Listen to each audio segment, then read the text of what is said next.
Hello and welcome to the second episode of Two Men with Beards. With you is Eli, and with me today is the biggest beard I know, Geert.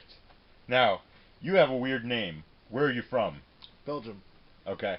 Now, how do you properly say your name? Because I usually screw it up. Well, it's pronounced Geert. Geert. Yeah. Closer? Closer. A lot of people have trouble with the G part and the rt, and you have to grow up speaking Flemish or Dutch or Afrikaans to pronounce it. Okay. And what had brought you stateside? School, mostly. Not wanting to be with my mom in Belgium, my real mom. Alright, Yeah. alright. And when did you first start growing your beard?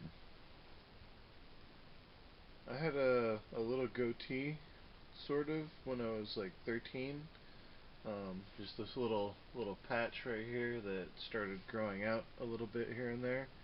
And then when I was like 15 or so, I had a full-sized like D'Artagnan goatee with a mustache to go with it.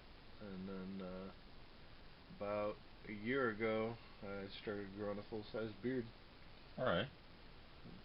Well, what had brought you through the stages and what makes you select your next trim? Mostly convenience. I went with the full beard because I don't have to shave very much, just these two little patches.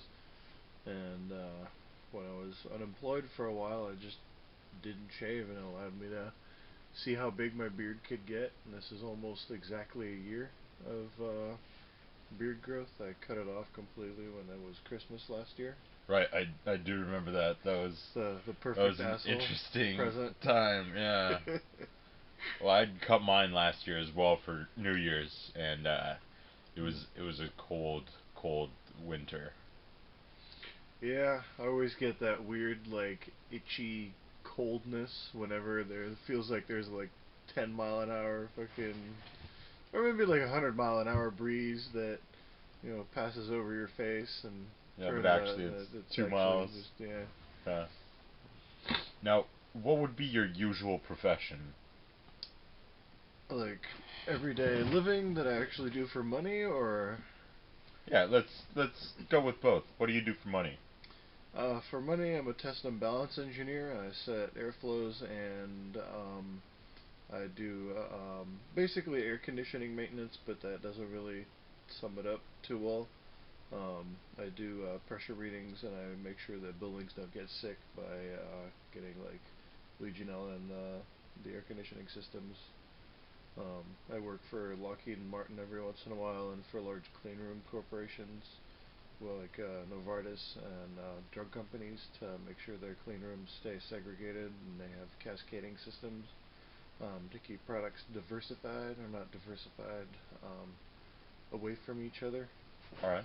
And Um, has your beard ever become a nuisance at work? you have no idea. Try getting into a level 10 clean room with a beard. It's impossible.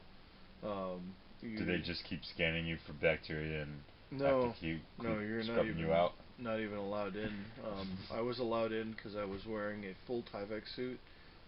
Over it's a full enclosure. You wear a separate respirator. With when I just had my goatee, now they probably wouldn't let me in at all. Yeah. When I had just my goatee, I could tuck my goatee into my respirator and get a big over the chin respirator that you would wear inside of your Tyvek suit with a separate oxygen supply. And yeah, but that was borderline. They considered sending me home for to get shaved. Well, I believe that one of the Canadian generals or something, he's a Sikh, Hmm. and he's trying to figure out a way to be able to make a gas mask that you can use with a beard. That'd be nice. I read this a couple weeks back, Hmm. but it's this kind of aliens like full helmet thing. Yeah, that's so far one of the few things that they do, but they're not willing to make accommodations usually for the underlings that they hire. All right. We don't even get to like actually use the front door of the building. It's always the service entrance. And I also know that you're a hobbyist, and one of Mhm. those hobbies that you also sometimes do professionally is blacksmithing. Mhm. Now, how often would you say in a year do you catch your beard on fire?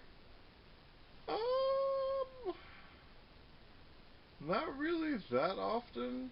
Um, I burn my fingers more than anything. But it's really well. Every once in a while, when I have like a coal fire or something, you'll get a couple sparks, but you just tap those out and you're good. Um, every once in a while, when I smoke, I'll set my mustache on fire, but that's a higher likelihood than doing it in the forge. If you're responsible and give the forge the same respect as a sharp knife, you're good.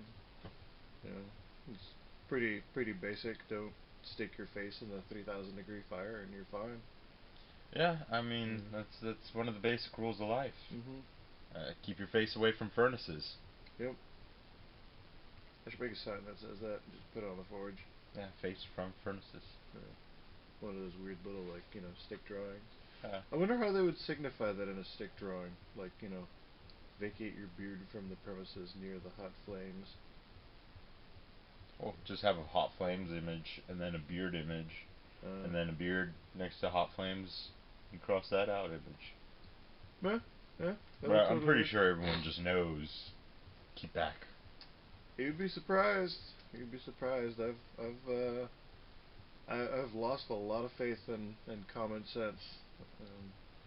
And I've had when I worked at Home Depot, I had a customer come in and buy glass glue because he exploded his car window with a nail trying to nail a sign to his glass car window. And he didn't expect it to break. He was just expecting to knock out a tiny little piece of that square glass so that Wow, he could dangle his nail through it with the sign on it because he didn't have tape. that's quite impressive. And then they bought 15 tubes of little glass glue for fixing wine glasses. And Yeah, that's yeah. quite the project to undertake, putting Oh together a yeah. broken window with glass Yep. glue.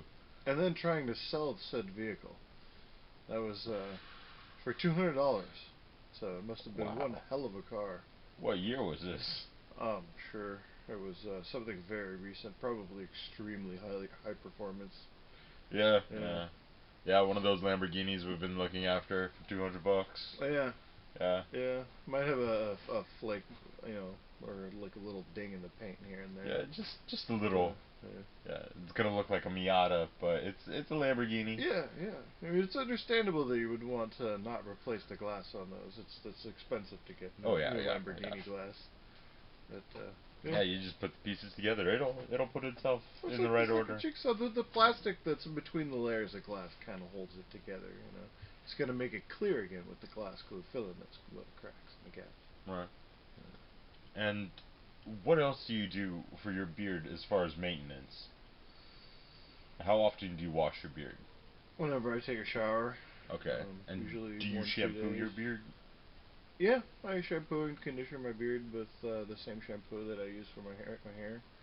My long, gorgeous locks. No, um, I just use Head and Shoulders and then some random ass shampoo or conditioner that I don't know the name of that my wife buys.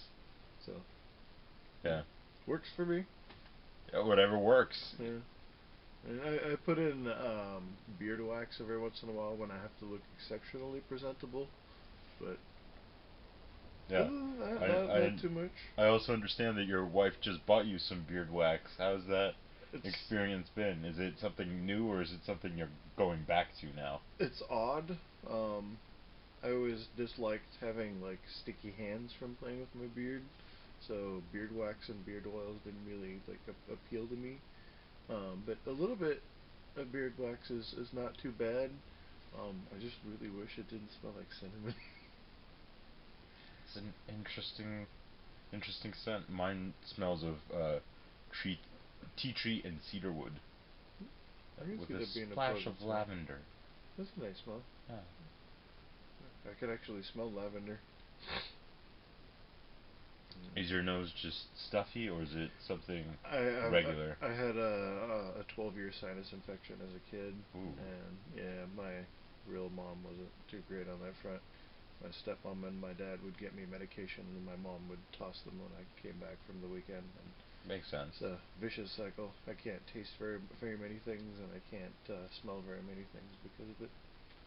That certainly explains your farts. Yeah, well, the farts is mostly like the lactose intolerance, and then this terrible combination of food groups, usually soy and dairy, and I was apparently allergic to soy. I found that out last year. It's good to know. Love soy. Well, while we're on food, Hmm. what are some foods that you've discovered you can't have anymore because of your beard size, or have you not had that issue? I don't really have that issue. I would much rather eat what I want and clean my beard than have to not eat things.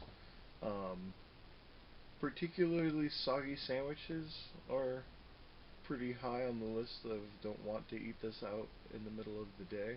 Yeah. Um, but every once in a while, like a super mayonnaisey like togo sandwich with ham and turkey and bacon on top of it with maybe a dash of salami. It does sound difficult to turn down. Right. So especially on the class days when I have to go to class for the union, and you just need that little extra pick me up for learning about even more paperwork. Right. And yeah.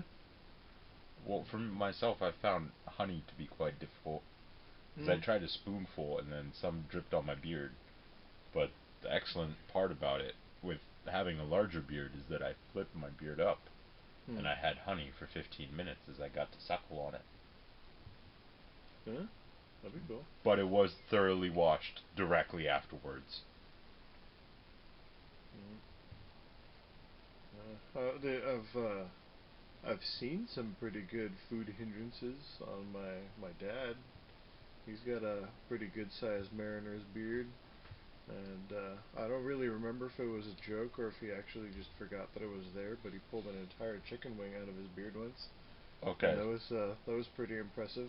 a chicken wing from behind, as in Oh no, underneath. like it was sticking out, just a little leg sticking out, and he just pulled out the whole What? chicken wing and said, "Oh," and then ate it.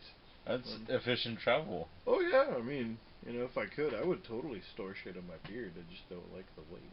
Yeah. And I'd do some like metal beads every once in a while, but I'll do that when I get maybe double this length and get a good dwarf braid going. Right. Probably braid my eyebrows down into my beard at the same time. So are beards something traditional in your family? Not really.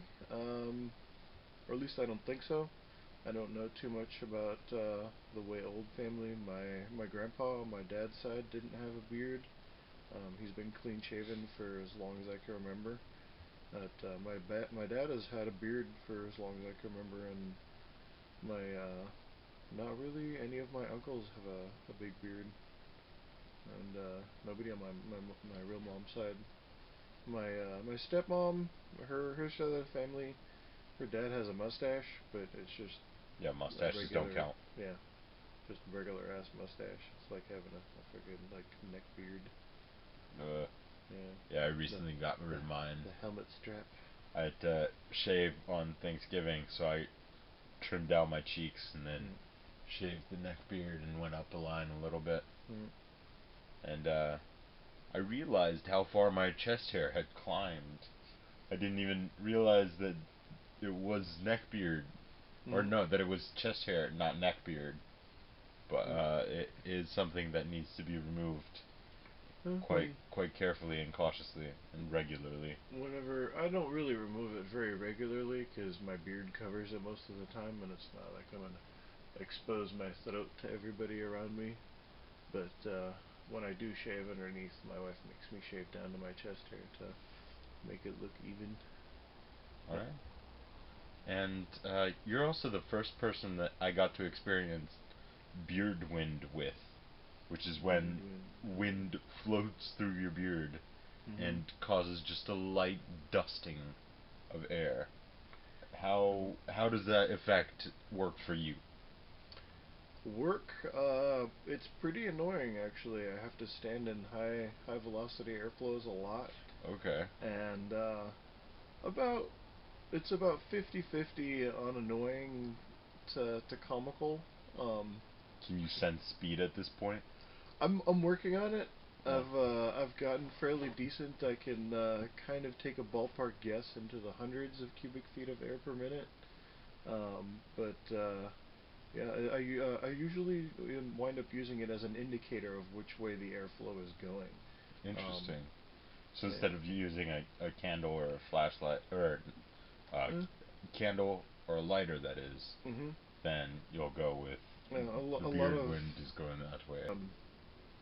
yeah, an old school trick for learning pressurization between rooms indoors is opening the door and sticking the bridge of your nose into the door jamb, just between the gap of the door, and you can actually feel which direction your airflow is going if you don't have the proper tool width. And it's a total Mickey Mouse way to do it, but you can figure out positive and negative pressures fairly easy without needing to go get your tool. Excellent. And Well, with that's beards, it kind of flows in and out fairly easily too. So it's kind of my double blind check, you know. right. And that's all the time we have this week. I'll see you next time. Yep. Later.